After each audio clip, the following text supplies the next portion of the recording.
a national survey conducted, it was found that 64% of Americans play video games, 96% of which were children, teens, and young adults. That's not very surprising, as most video games are marketed towards that demographic of teens and young adults.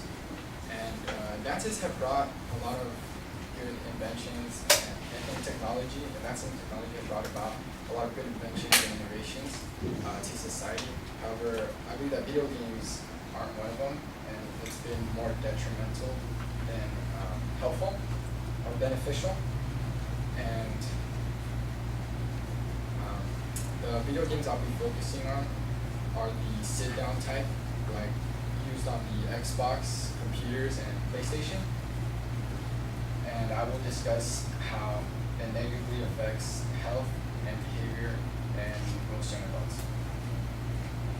So first off, in relation to health, it has negative effects because several hours are spent sitting down, which we know inactivity is not good for you and can lead to being obese and cardiovascular problems. And along with that, a lot of gamers, they're usually associated with bad diets because of the fact that they opt for the more fast food type of foods and things that are readily available, like microwavable Hot Pockets or burritos. And so these two things tied together, inactivity and a bad diet, can cause obesity, which leads to high cholesterol, high blood pressure, and possibly even diabetes. And Rachel Nall published an article on Livestrong.com where she said that obesity can lead to these things like high cholesterol, blood pressure, and diabetes. And also that light from the screens can increase your risks of having seizures. And this was a study conducted actually in Japan and Great Britain. And also,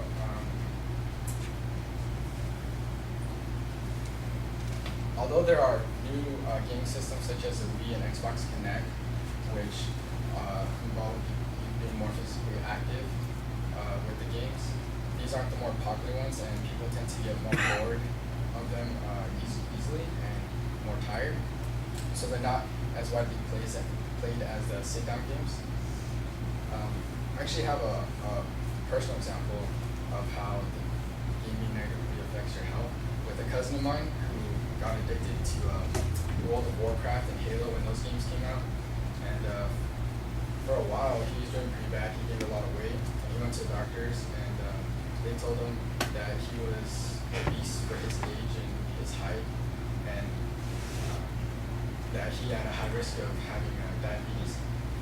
And so, with a little tough love from his parents taking away his computer and gaming system, he dropped the weight, started being more active, and stopped eating so many bad foods that are high in sodium, fat, and cholesterol, like Hot Pockets and burritos, because they're easy to prepare and eat, and then go back to gaming or eat while gaming. And also, another negative effect is the effects of a lot of gaming on behavior. And Dr. Megan Vivo from Brigham Young University gathered data from 613 high school students and documented how much time these students spent in video games and the quality of their relationships. And this survey showed that the more time these students spent playing video games, the lower quality their relationships were with family and friends. And this just shows a detachment from social interaction due to the fact that they're caught up in a virtual world playing games and not conversing and hanging out with people. And which puts a lot of strain on relationships, when you're not spending time with your family and friends. Another game that's widely popular is called Sims, which is a virtual reality world where you create your own character, and you basically live a virtual life. And with these types of games, it encourages people to not live, in reality, but virtual reality, which takes away from learning social skills and interacting daily basis with more people, and that makes them like socially awkward and harder to. It makes it harder for them to build relationships. And with certain games where they get pretty addicting because they have story and career modes, such as Halo and Call of Duty Black Ops, where you have to complete certain levels and you keep progressing. They're shown to get people highly addicted, which also can be detrimental to relationships, because instead of making time to spend with your family and friends, you're always on your gaming system playing and not taking the time out of your day to hang out and just get to know each other or talk about things going on in your life other than your games. Also, there's been a correlation between gaming, violent games mainly, such as Call of Duty Black Ops and Grand Theft Auto, where in these games you have a lot of fighting, stabbing, and shooting going on. And in these violent games, you're getting an increase in socially aggressive and violent behavior in teens and young adults. And a study conducted by Dr. Jason Drummond surveyed 500 students grades 7 to 11 who more frequently played violent video games were more likely to become less social and more aggressive. And in these cases, you have people who play these games often and are so used to them that translating to real life, they think some of these behaviors are okay, or they're not shocked by violence or aggressive behavior.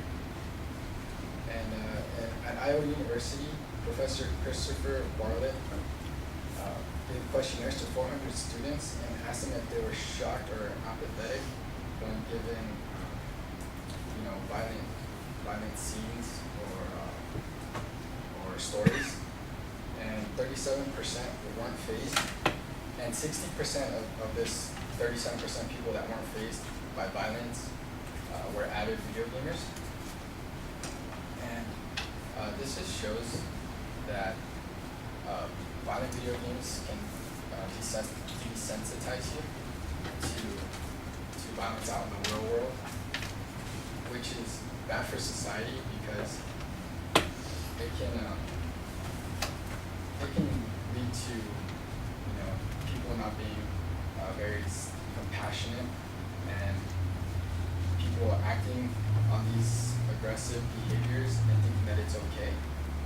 It's like if you were born in a household where you've seen your mom disrespected by your dad a lot and you didn't know any better, you would think that'd be normal, and you would think it'd be weird if you went to a friend's house and you saw like that the dad respected the mom a lot and treated her very nicely.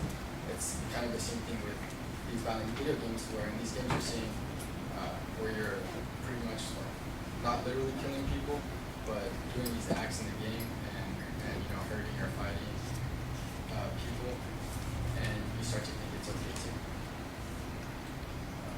Some people may argue that there are positive benefits to playing video games, such as increased manual dexterity from hand-eye coordination, and also computer literacy, because you have to know how to use these gaming systems and have some kind of basic understanding of using computers and stuff.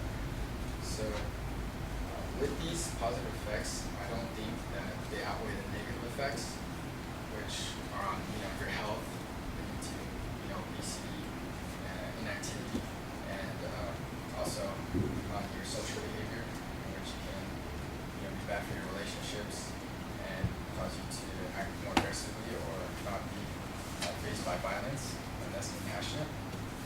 And overall, it's just a more better hobby to be active outdoors and not play video games where it can be more detrimental to your life than beneficial.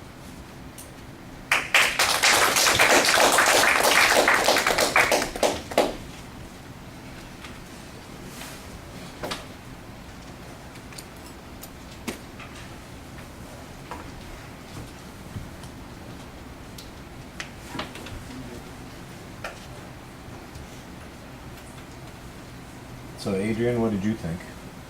In the beginning, I thought he was with it. He was going with it, and then it turned out he was going against it. So I was kind of lost in the beginning. I liked how he cited his sources, and he had a personal example to go along with it. He had great eye contact and was constantly looking around the room. His structure, I thought he was going to have one in the beginning. He started with the sitting down games, and then just kind of went off, and then came back like multiple times with behavior and the rest of that. His notes, I found it kind of awkward because he had them in his hand, and then he would look over at the podium thing. And I like how he uses it to connect to like his audience and how it affects us and the different things that can be caused from playing violent video games. Okay.